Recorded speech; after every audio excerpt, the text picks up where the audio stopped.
Salut, c'est Joshua, joshuamatei.fr. Si je vous montre une publicité pour des croquettes pour chiens alors que vous n'avez pas de chien, vous savez que je vais perdre de l'argent inutilement. Le ciblage, c'est un concept extrêmement important au niveau de la publicité sur Facebook et c'est là qu'on va aborder le concept des audiences. Car qui dit audience dit ciblage dit audience. Dans cette vidéo, on va voir le b.a.-ba des audiences, mais ce n'est pas pour autant qu'il faut passer à l'étape supérieure trop rapidement. Prenez le temps de comprendre comment fonctionnent les audiences, ce que sont les audiences, les différents types d'audiences et comment les utiliser. On va rentrer dans des concepts assez basiques, mais qu'il faut absolument maîtriser si on veut pouvoir faire la suite correctement au niveau du ciblage. On va tout de suite aller sur l'ordinateur, j'ai préparé quelques slides pour vous, je vous dis à tout de suite. Alors c'est parti pour découvrir les audiences Facebook et le b.a.-ba des audiences Facebook avec une petite présentation. Donc on va commencer avec une définition. Sur Facebook, une audience correspond au segment d'utilisateurs de la plateforme, Facebook ou Insta, auquel vous voulez montrer vos pubs afin de générer une action donnée ayant de la valeur pour votre entreprise. C'est vraiment quelque chose d'absolument crucial puisque, encore une fois, si vous montrez la publicité à la mauvaise personne, vous allez perdre de l'argent. Si vous la montrez à la bonne personne, le coût par clic va être plus bas, le coût par conversion, le taux de conversion va être plus élevé et votre coût par achat sera plus bas ou votre coût par action désirée, peu importe ce que c'est, si c'est un lead ou autre, tout sera plus bas. Donc c'est largement préférable d'avoir un bon ciblage. C'est même pas préférable, c'est obligatoire. Donc comment est-ce qu'on s'y prend pour comprendre les audiences? Dans un premier temps, vous allez avoir tous les utilisateurs de Facebook auxquels vous pouvez techniquement montrer vos publicités, mais vous allez créer une audience qui est largement plus petite que tous les utilisateurs français de Facebook pour pouvoir toucher plus rapidement des gens qui sont susceptibles de correspondre à votre customer avatar ou à votre persona, comme on aime bien les appeler entre marketeurs.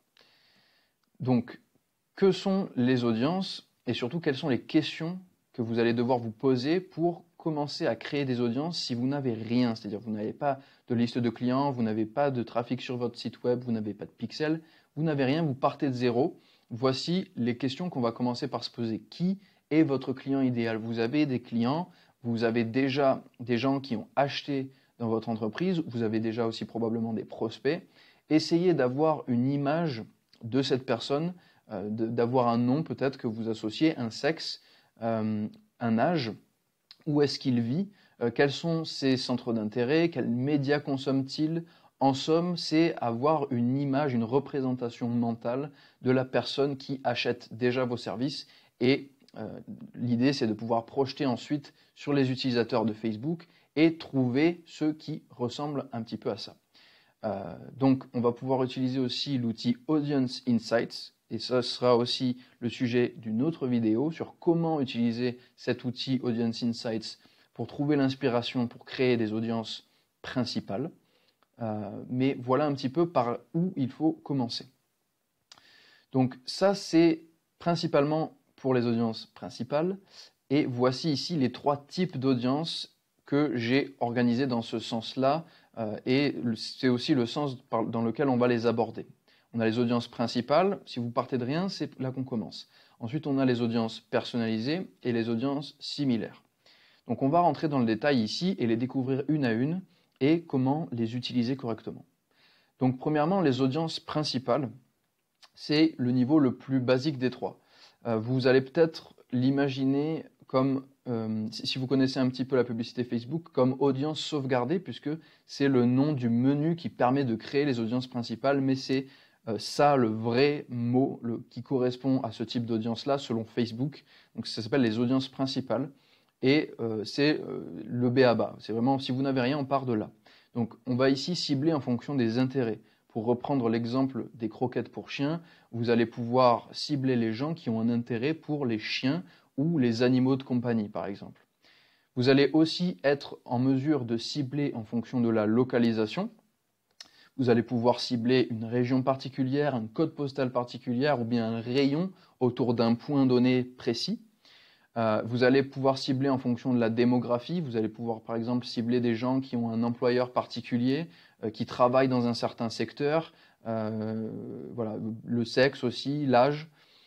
Ensuite, voilà, et le dernier point important avec les audiences principales, c'est que je l'ai déjà dit plusieurs fois, mais je me répète, si vous n'avez rien, on va vraiment partir de ces audiences-là. Et vous allez voir dans une autre vidéo une technique qui s'appelle le ciblage en cascade, qui va nous permettre de partir d'abord des audiences principales et au fur et à mesure de créer des audiences personnalisées puis similaires. Donc qu'est-ce que c'est que les audiences similaires? Si vous avez déjà entendu le mot retargeting ou reciblage, eh bien ça se fait grâce aux audiences personnalisées, du moins sur Facebook. C'est le niveau d'audience le plus puissant des trois. Alors attention, ce que je veux dire par là, c'est pas qu'il faut n'utiliser que ce niveau d'audience-là, mais c'est de loin le type d'audience qui va vous permettre d'avoir le taux de conversion à travers votre entonnoir d'acquisition qui sera le plus élevé.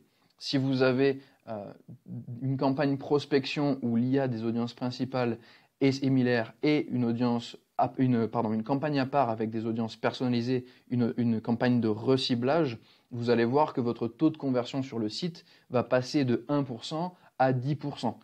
Pourquoi? Parce que ce sont des gens qui connaissent déjà votre entreprise et selon la logique qui veut qu'il faut qu'il y ait plusieurs points de contact avant qu'une personne achète, il est logique qu'utiliser les audiences personnalisées fonctionne mieux puisque ce sont des gens qui ont soit interagi avec vous sur la page Facebook, qui ont vu vos vidéos, qui ont interagi avec votre site web d'une façon ou d'une autre, qui ont interagi avec des formulaires si vous êtes dans la génération de prospects, ou ce sont carrément vos clients si vous avez importé un fichier .csv d'une liste de clients.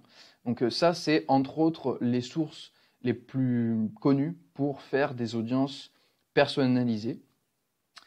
Et pourquoi on peut aussi modérer la notion de plus puissant des trois? Parce que le volume est largement plus faible. C'est-à-dire que même si effectivement la performance de la campagne va être bien plus élevée, vous allez avoir un volume très limité et qui, étant limité, ne pourra pas être exploité très longtemps. C'est-à-dire que si vous avez dans votre audience source que 1000 personnes, ces 1000 personnes, vous allez les cibler très très rapidement sur Facebook. Et à force, vous allez avoir un taux de répétition qui va être trop élevé, vous allez devoir changer trop régulièrement vos publicités, etc. Donc si vous n'avez que ça qui tourne tout seul, ça perd de sa puissance. Donc ça n'est très puissant que couplé avec les deux autres types d'audience.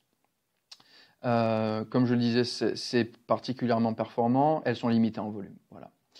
Donc ensuite, le troisième niveau d'audience qui est là vraiment particulièrement intéressant, c'est qu'il combine donc c'est les audiences similaires qui combinent encore une fois les atouts de l'audience principale et de l'audience personnalisée. Le rapport avec l'audience principale, c'est qu'on va pouvoir tirer parti d'un volume important parce que les audiences similaires commencent, je crois, aux alentours de 200 000 et vont jusqu'à, en France, grosso modo, 5 millions ou 5 à 10 millions. Vous allez comprendre comment fonctionnent les audiences similaires un peu plus tard.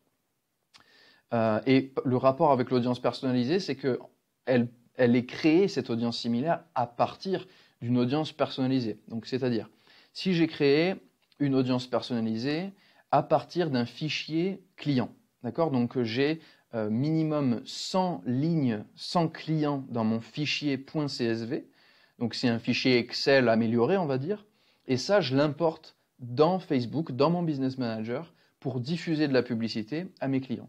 Eh bien, l'audience similaire, ça va être l'équivalent de nous demandant à Facebook la phrase suivante: cible le tel % d'utilisateurs Facebook qui ressemble le plus ici à mes clients. Donc, vous allez pouvoir dire, par exemple, les pourcentages ici sont de 1 à 10 quand vous allez créer vos audiences similaires. Donc, pour être un peu plus précis encore, je vais pouvoir dire à Facebook, voici une liste de 100 de mes clients. Parmi tous les utilisateurs de France, trouve-moi le 1% qui ressemble le plus à mes clients. Donc, vraiment, on exploite la puissance de l'audience personnalisée et on va avoir le volume. Parce que le 1%, je crois du coup que ça va être dans les 250 000.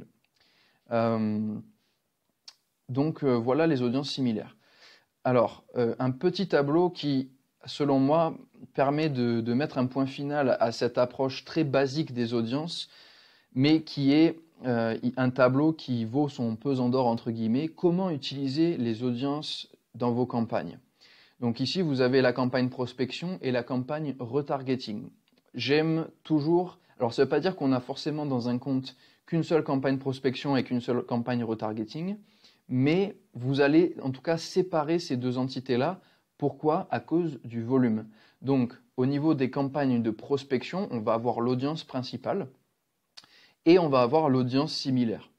En revanche, on n'aura pas dans la campagne de prospection les audiences personnalisées. Pourquoi? C'est un point assez important parce que si vous avez une audience principale, donc une audience par exemple avec l'intérêt croquettes pour chiens ou animaux de compagnie, et elle a un volume, cette audience, de 500 000, admettons. Et vous avez aussi une audience similaire de aussi 500 000, on va dire de 2 ou 3% des utilisateurs Facebook qui ressemblent le plus à vos clients qui ont déjà acheté vos croquettes pour chiens. Ici, imaginons que vous n'ayez sur votre site internet que 100 visites par jour. Eh bien, ça ne suffira pas dans la balance au niveau de Facebook de dire voici ici une audience avec 1000 personnes dedans ou 3000 personnes dedans et voici ici deux audiences avec 500 000. Qu'est-ce qui se passe si vous faites ça dans une seule campagne? Le budget de Facebook va être entièrement alloué aux campagnes les plus imposantes, les plus larges, au volume le plus important. Donc, en gros, l'audience personnalisée ne sera pas correctement exploitée. De plus, la logique dans l'utilisation d'une audience personnalisée, c'est d'avoir un message qui est différent. On ne va pas s'adresser de la même façon à quelqu'un qui a déjà visité notre site plusieurs fois qu'à une personne qui ne nous connaît ni d'Ève ni d'Adam, qui n'a jamais entendu parler de nous et qui découvre qui nous sommes. C'est pour ça que dans une campagne prospection, on va plus avoir une approche assez tout venant, assez large, où on va simplement présenter le produit ou les services et les bénéfices, mais sans être trop précis. Et dans une campagne de reciblage, de retargeting, où on va ici utiliser nos audiences personnalisées, on va adapter notre message de sorte à, par exemple, traiter les objections que pourraient avoir des clients potentiels, notamment au niveau du prix, par exemple, ou de la livraison, etc., etc. Voilà. Donc, au niveau du volume et du message, c'est ici qu'on va avoir un schisme entre l'utilisation des audiences principales et similaires dans une campagne de prospection et les audiences personnalisées dans une campagne de reciblage, dans une campagne de retargeting. Voilà, c'est tout pour le b.a.-ba des audiences Facebook Ads. Il y a encore énormément à dire sur ces sujets. On va aussi voir ensemble comment les créer. Tous les sujets seront traités dans l'ordre sur cette chaîne. J'espère que cette vidéo a été suffisamment claire, qu'elle vous a donné une idée assez précise de ce que sont les audiences Facebook. Je vous demande, si ça ne vous dérange pas, de cliquer sur le bouton j'aime sous la vidéo et de vous abonner à la chaîne pour être notifié sur plus de contenu sur les publicités Facebook et Instagram. Et je vous dis à très bientôt dans la prochaine vidéo.